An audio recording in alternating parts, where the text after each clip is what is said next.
Hi friends, ഇന്നത്തെ വീഡിയോയിലേക്ക് എല്ലാവർക്കും സ്വാഗതം. ഇന്ന് നമ്മളൊരു ഉണക്കമീൻ തോരനാണ് വയ്ക്കാം. അതിനായി എനിക്ക് കുറച്ച് ഉണക്കമീൻ അമ്മ തന്നതാണ്. അത് ഞാൻ ഉപ്പ് കളയാൻ വേണ്ടി വെള്ളത്തിലിട്ട് വെച്ചേക്കുകയാണ്. പിന്നെ നമുക്ക് ആവശ്യത്തിന് തേങ്ങ, ചുവന്നുള്ളി, വെളുത്തുള്ളി, ജീരകം, ഉലുവ, ഇഞ്ചി, പച്ചമുളക്, ആവശ്യത്തിനുള്ള തേങ്ങ ഞാനൊരു അരക്കപ്പ് തേങ്ങ തിരുമ്മി എടുത്തിട്ടുണ്ട്. ഇതെല്ലാം കൂടെ നമുക്ക് മിക്സിയുടെ ജാറിലിട്ടൊന്ന് ചെറുതായിട്ട് ചതച്ചെടുക്കണം. ചതച്ചെടുത്തതിന് ശേഷം നമ്മൾ അതിലേക്ക് നമുക്ക് ചതയ്ക്കുന്ന കൂട്ടത്തിൽ ഞാൻ പറയാൻ മറന്നുപോയി, മഞ്ഞൾപ്പൊടി ചേർക്കുക. മഞ്ഞൾപ്പൊടി ഒരു 1/4 ടീസ്പൂൺ മഞ്ഞൾപ്പൊടി,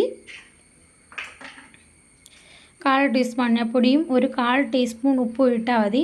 പിന്നെ നമുക്ക് ആവശ്യത്തിന് വേണമെങ്കിൽ ഉപ്പ് നമുക്ക് പിന്നെ ചേർക്കാം. കാരണം ഇത് ഉണക്കമീൻ ആയതുകൊണ്ട് ഉപ്പ് കാണും. പിന്നെ ഉപ്പ് കുറവാണെങ്കിൽ നമുക്ക് പിന്നീട് ചേർക്കാമല്ലോ. ഇത് ഇത്രയും ഒന്ന് ചെറുതായിട്ടൊന്ന് ക്രഷ് ചെയ്തെടുക്കുക.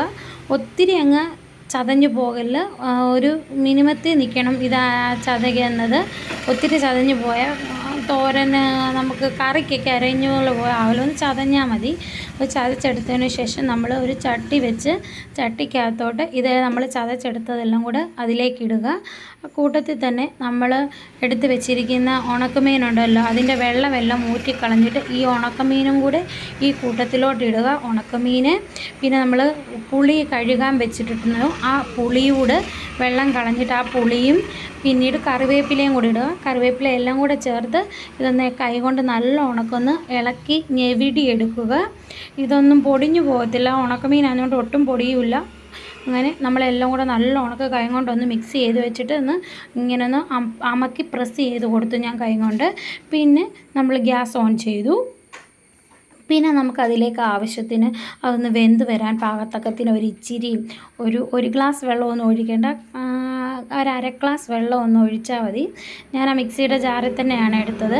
അതിനകത്ത് വെള്ളം ഒഴിച്ച് നമ്മളതൊന്ന് തിളയ്ക്കാൻ വെക്കുക. ഒരു 10-15 മിനിറ്റിൻ്റെ ആവശ്യമേ ഉള്ളൂ. ഞാനത് അടച്ചു വെച്ചു.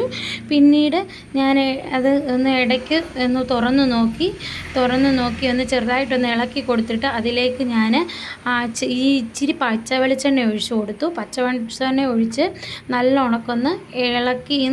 ചിലവർ ഇളക്കും, ചിലവർ ഈ കയ്യിൽ എടുത്ത് പിടിച്ചിട്ട് ഇങ്ങനെ തട്ടി കൊടുക്കും. അങ്ങനെയും ചെയ്യുന്നവരുണ്ട്. അങ്ങനെ എൻ്റെ തോരൻ റെഡി ആയിട്ടുണ്ട്. Okay, by.